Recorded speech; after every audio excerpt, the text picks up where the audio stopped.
Bonjour, aujourd'hui nous allons analyser un tango écrit par Osvaldo Pugliese en 1924. À cette époque, il avait à peine 19 ans. Ce tango est considéré comme un pivot dans l'histoire du tango. Julio De Caro a même dit que ce tango a ouvert de nouvelles perspectives dans la composition musicale du tango. Il s'agit du célèbre recuerdo, souvenir. Quelques musiciens parlent de l'avant et l'après recuerdo en tango. Pugliese a deux versions majeures de recuerdo. Une version instrumentale, enregistrée en 1944, et une version lyrique avec Jorge Maciel au chant, enregistrée en 1966. Nous allons nous focaliser sur la version chantée. Recuerdo, souvenir, du titre original Recuerdo para mis amigos, souvenir pour mes amis. À noter que la partition originale a été enregistrée sous le nom de Adolfo Pugliese, le père d'Osvaldo. Mais ça, c'est une autre histoire. Les paroles de cette chanson, écrite par Eduardo Moreno, apportent une nouvelle dimension à la chanson. Et l'interprétation de Maciel reste jusqu'à aujourd'hui d'une excellence hors norme. Le protagoniste de cette chanson parle d'un amour qu'il voulait oublier, qu'il pensait avoir oublié, mais qui se rend compte que finalement, il n'arrive pas à ôter ce souvenir de sa tête. Cette situation est bien exprimée au travers de la technique de question-réponse entre les instruments. Quand les violons expriment un calme ou une tristesse, les bandoneons vont exprimer une colère, une agitation. Le chanteur vient pour personnifier cette déchirure, ce conflit de sentiments. Il vient aussi pour nuancer ces sentiments et exprimer un état d'âme bouleversé, tiraillé entre tristesse et colère. Dans toute la chanson, il essaie de se contenir, de ne pas céder à la colère. Finalement, Maciel termine le récit dans un état de bouleversement, perdu entre douleur et colère. Quand j'écoute Recuerdo, personnellement, je vois les violons et bandoneons comme la subconscience du protagoniste, comme l'ange et le démon que nous avons tous en nous.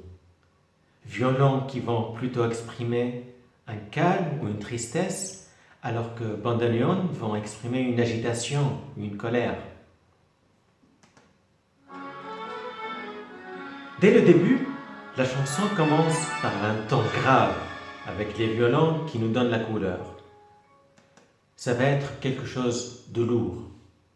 Aussi, nous allons voir cette technique de question-réponse entre violon et bandoneon.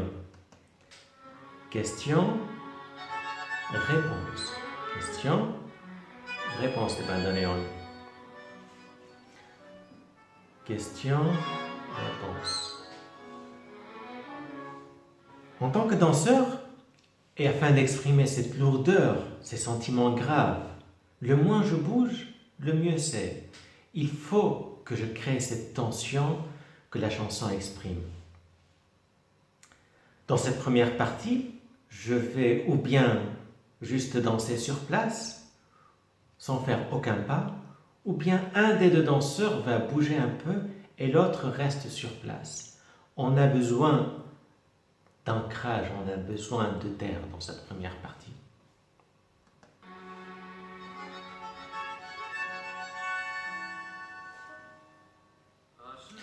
Quand Maciel commence à chanter, les violons vont l'amener à crier sa douleur. Les bandoneons vont maintenant prendre le relais pour amener cette douleur vers l'agitation et vers la colère par la suite.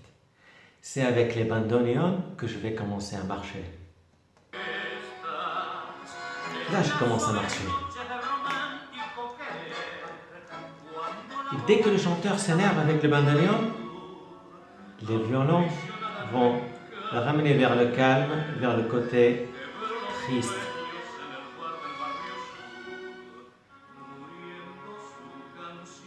Là, on est plutôt calme. Là, il va commencer à parler à la femme qui n'est pas là. Mujer, dime poema mejor. Il lui exprime son amour. Il se sent misérable.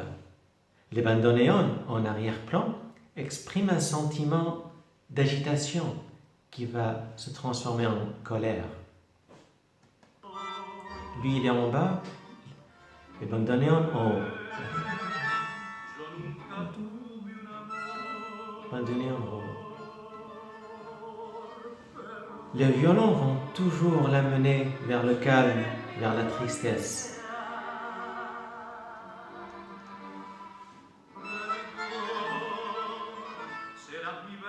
Là, quand il commence à s'exciter avec le bandoneon, il monte en haut avec le bandoneon. Et de suite, les violons vont arriver pour recalmer de nouveau.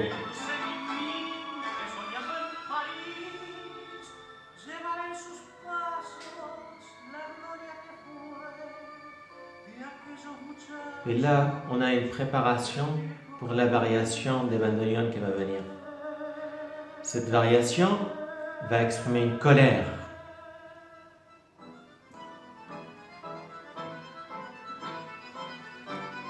Cette variation est aussitôt interrompue par le chanteur, qui essaie de se reprendre, qui essaie de se comprendre. Il fait les 100 pas, il est perdu.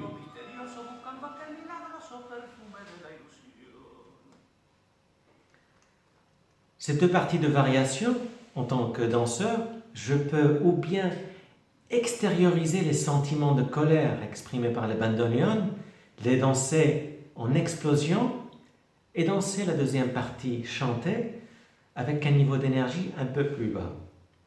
Je peux aussi internaliser la partie de bandoneon, la partie colérique, afin de mettre le point sur la deuxième partie chantée et exprimer plus la tourmente que vit le protagoniste.